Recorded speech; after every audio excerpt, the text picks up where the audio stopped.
Hoje eu vou contar uma lenda antiga, né, da Grécia Antiga, que pode ajudar no processo de desenvolvimento de cada um. Então a lenda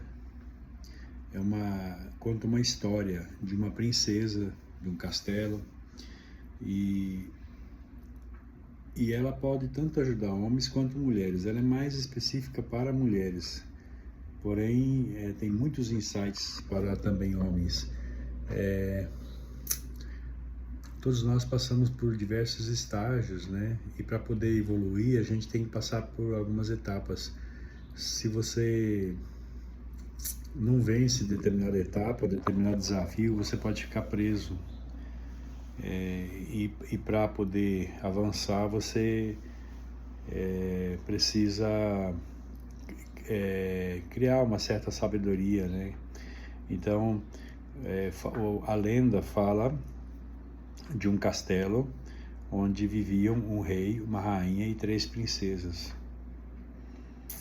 E as 2 princesas mais velhas eram pessoas normais, né? Elas já tinham arrumado um casamento, moravam com nos reinos vizinhos, né? Tinham casado com reis próximos. E nessa história tem a menininha, a princesinha mais nova, a Psique, que a gente vai chamar de Psique, é dela que vai se tratar a história toda, né?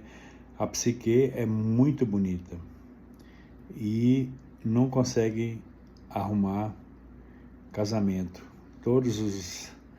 As pessoas, os homens, né, da região adoram ela, mas ninguém tem coragem de pedir a mão dela em casamento. E isso cria um problema, né? Porque é uma menina muito bonita, adorada, mas ninguém a corteja. A mãe dela, a rainha, a gente chama de Afrodite. Afrodite é aquela mulher bonita e anda no castelo com uma empregada que sempre carrega um espelho para ela poder se olhar. E ela sempre diz, pergunta para o espelho: espelho, espelho meu, existe alguém mais bela do que eu?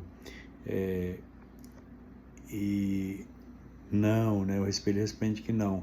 De repente, um dia, o espelho responde. Ela fala: espelho, espelho meu, existe alguém mais bela do que eu? E o espelho fala: sim, existe a Psique. Essa menina vai te substituir. Nossa, para quê? Para que o espelho falou isso? Ela enlouqueceu de raiva, de ódio, de ciúmes da Psique, que no futuro iria substituí-la. Nenhuma deusa, nenhuma rainha quer ser substituída, né?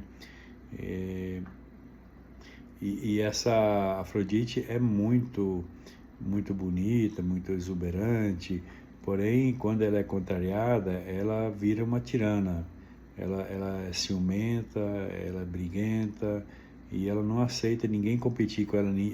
Ela não se submete a nenhum homem. Bom, aí em diante, quando o espelho fala isso para Afrodite, ela resolve destruir a Psique, porque ela não vai aceitar ser substituída. Então toda a lenda agora para frente vai ser essa briga entre Afrodite e Psique.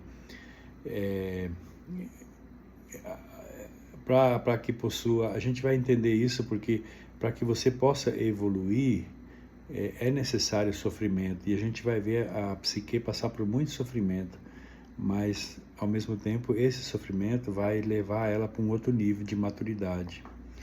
Então, como Psique não consegue arrumar nenhum casamento, e naquela época existia um oráculo, né? E aí os pais de Psique, o pai vai procurar um oráculo. E o oráculo, quem manda no oráculo é a Afrodite. Quando a Afrodite fica sabendo que os pais de Psique vão no oráculo, o que ela faz? Ela vai no oráculo antes e manda dizer determinadas coisas lá para acabar com a vida da Psique. E não deu outra. Eles chegam lá no oráculo, o oráculo fala, não, essa menina tem que ser... vocês têm que sacrificar a Psique. Tem que levar ela na montanha, acorrentar ela lá numa pedra e deixar ela lá. Abandonar ela lá à própria sorte. E naquela época ninguém questionava um oráculo. Se ele falasse uma coisa, ele era obedecido cegamente. Aí os pais fazem isso, né? Pegam a Psique, fazem um cortejo fúnebre e levam a Psique até a montanha e acorrentam ela numa pedra e abandonam ela lá.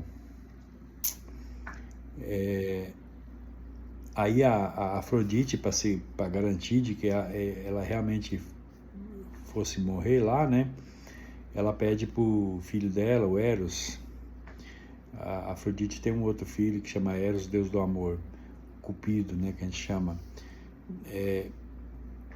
Pede para ele, pede pro filho, a Afrodite pede pro filho dela pegar uma flecha envenenada e ir lá e flechar a morte. Assim que a morte se aproximar da Psique, para flechar a morte, para que a morte se apaixone por Psique e realmente a destrua, né? E o Eros vai para lá para flechar a morte. Quando ele vê a Psique, ele mesmo se espeta na flecha, o dedo, e se apaixona perdidamente pela Psique. E o que ele faz? Ele imediatamente, a Psique já estava praticamente morrendo, né? Já estava inconsciente ali. Eros desacorrenta ela, tira as correntes dela e levanta voo, né? E leva ela para uma planície onde é um paraíso. A Psique, que estava ali entregue à morte já, né, para morrer, ela não pergunta nada. Ela vê aquilo ali, acorda e vê que sendo voando, né, e sendo levada para o paraíso, para ela tá tudo bem. Ela não pergunta quem que é que está levando ela, não pergunta nada. Ela simplesmente se entrega e aceita o que está acontecendo. Então a gente precisa entender cada passo dessa lenda. São vários estágios. Esse é um estágio que a mulher passa quando a menina vai casar. Então,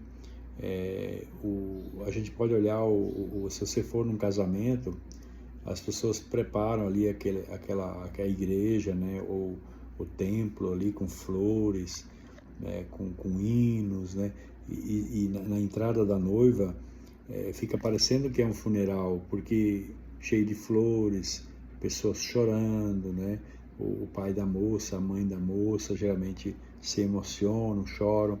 É porque inconscientemente existe uma morte para a mulher quando ela casa. Ela morre para uma vida e ressuscita para uma nova vida. Então existem essas duas simbologias presentes no casamento, a morte e a ressurreição para a mulher. Ela perde uma vida de solteira que ela tinha, né, toda protegida pelos pais, e passa a comandar uma casa, né, um novo ambiente, onde ela vai ter que se submeter a um marido, teoricamente, né, vai ser subjugada por um marido. O casamento para o homem tem outro significado.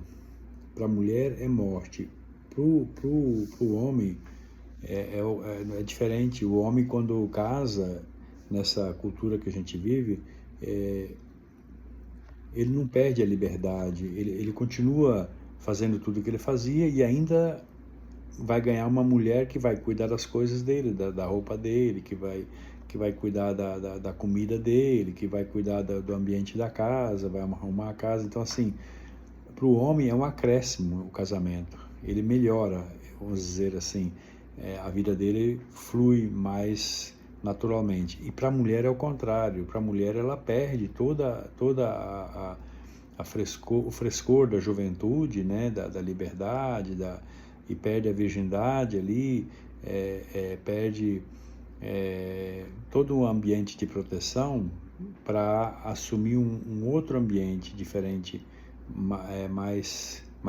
ela, como é que se diria, um ambiente onde ela vai ter que amadurecer na marra, né? Ela não pode mais continuar sendo aquela menininha delicada, ingênua, inocente. Ela perde a inocência.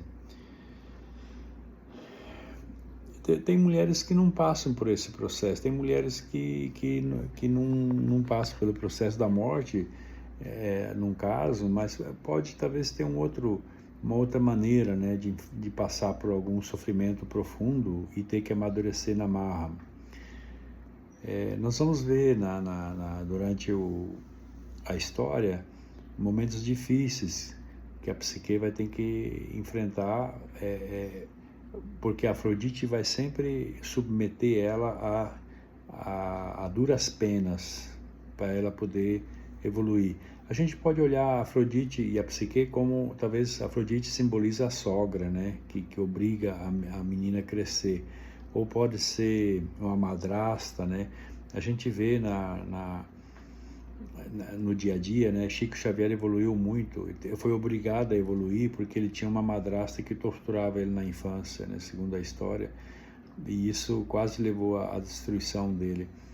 E depois eu fui ver, eu também tive na infância, muita dificuldade, porque minha mãe era muito Afrodite, então ela era quase como uma tirana, né? Então, assim, me obrigava a ir mais fundo dentro de mim para superar algumas coisas que aconteciam. Tanto o homem quanto a mulher passam por sofrimentos intensos para evoluir, só que o processo do homem é diferente da mulher. A gente vai ver que a psique não vai poder usar os mesmos métodos da Afrodite para evoluir. A Afrodite é uma energia muito forte, aquelas mulheres que são assim, que se destacam, lindas, são líderes, né? São mulheres que não se submetem a ninguém, tem uma energia muito forte, e a gente vai ver, né, o que a psique vai ter que fazer para não virar uma tirana igual a Afrodite, porque essa Afrodite é muito linda, muito maravilhosa, mas quando ela é contrariada, ela vira uma tirana. Então, vamos ver no próximo episódio o que vai acontecer com a psique nesse paraíso. Será que esse paraíso vai se concretizar? Ela vai descobrir quem que é que levou ela para lá? Será que esse Eros é mesmo o Deus do amor ou não é? Como é que vai ser o dia a dia disso aí? Beleza? Então, vamos para o próximo episódio.